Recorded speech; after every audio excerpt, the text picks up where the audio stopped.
Matthew chapter 23, and verse 23. Woe unto you, scribes and Pharisees, hypocrites, for you pay tithe of mint and anise and cumin, and have omitted the weightier matters of the law, judgment, mercy, and faith. These ought ye to have done, and not to leave the other undone. So this time, if you've already seen the first video where I went into a law that required, I believe, faith, this one is going to be a law that requires judgment.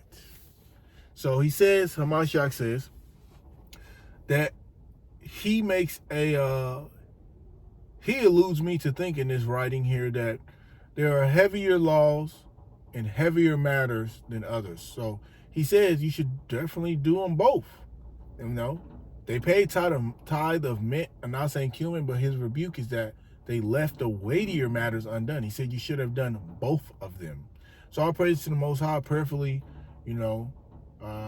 we, as servants of the Most High, do both of them. Now, a law. I don't think there's a law that says, well, actually, I think there is a law that says you shall execute judgment. But I wanted to go into a specific law that would require judgment, that if you did this action, you would be classified or defined as doing judgment. I believe, when I read through the prophets and so much narration of what the people were doing, they was not doing the judgments of the Most High. There's many judgments that's written of that I never hear being done. And then a lot of times it seems like the Most High is using the prophets as a mouthpiece to rebuke the people for not executing judgments of the Most High according to his law. So a lot of that caused the Israelites, caused us to be in trouble and getting put into captivity, different plagues, famines, and all those things. But here's a judgment right here, or a law or action that once it was done, it was a weighty matter of judgment being executed, as Hamashiach,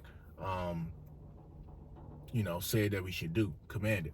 Exodus chapter 21, and I'm going to start at verse 33. Exodus chapter 21, and verse 33. And if a man shall open a pit, let's say he's digging a well or something, for whatever reason he's digging a hole, he opens a pit. Or if a man shall dig a pit and not cover it, and an ox or an ass fall therein. So here it is. He's busy. He dig the pit. He had intention of doing something with this pit, but for some reason he left the pit. He neglected to cover the pit. He was not diligent in covering the pit, or he got distracted. Whatever it is, it's a mistake. It's an accident. He did not cover the pit, but he digged the pit, and somebody's ox falls therein. Verse 34. The owner of the pit shall make it good, and give money unto the owner of them, and the dead beast shall be his. So now, this ox or this donkey fell in the pit and died. So now the dead beast belongs to who? The owner of the pit, the one that made it. And then now he should also give money to the one that the beast belonged to. So he's going to make it good. Now, this is a judgment. For him to do these things, or for the courts to declare, hey, you need to make a payment to this family or to this man, and the dead beast belongs to you, hits the gavel, righteous judgment would have had to been executed. So the leaders or the courts would have had to deem this. They would have looked or memorized the law of God to know, oh, this is the situation. Your donkey fell into his hole. You confirm and you confess that you did dig the hole. Okay, boom. According to the law of God, the dead beast now belongs to you. So you have to handle that, take care of that. And, you know what I'm saying? You need to pay them this amount of money. A lump sum of money, payment, finances, whatever, gavel, boom. And it should be done.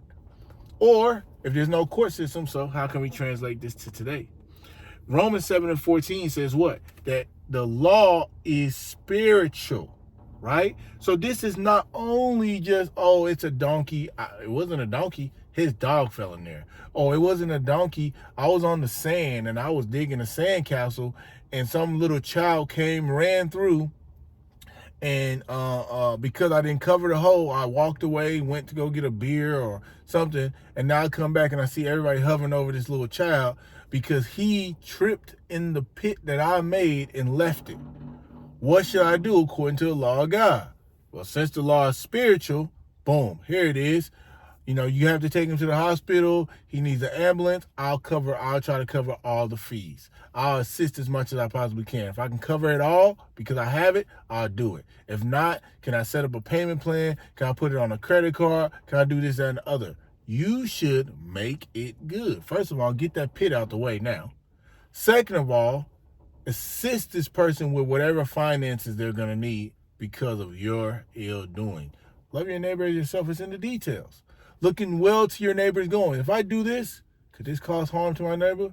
If I do this, will this be a stumbling block to my neighbor? Physically, mentally, or spiritually. The actions I do today, no matter what my intent are, could they possibly hurt my neighbor if I don't do it correctly, if I don't cover my tracks, if I don't present it the right way, whatever the case may be. If it harms my neighbor, I should do something to try to fix or ease the situation. So in conclusion, if you cause an accident, you can take the spirit of the law and make some form of compensation. An example within this conclusion.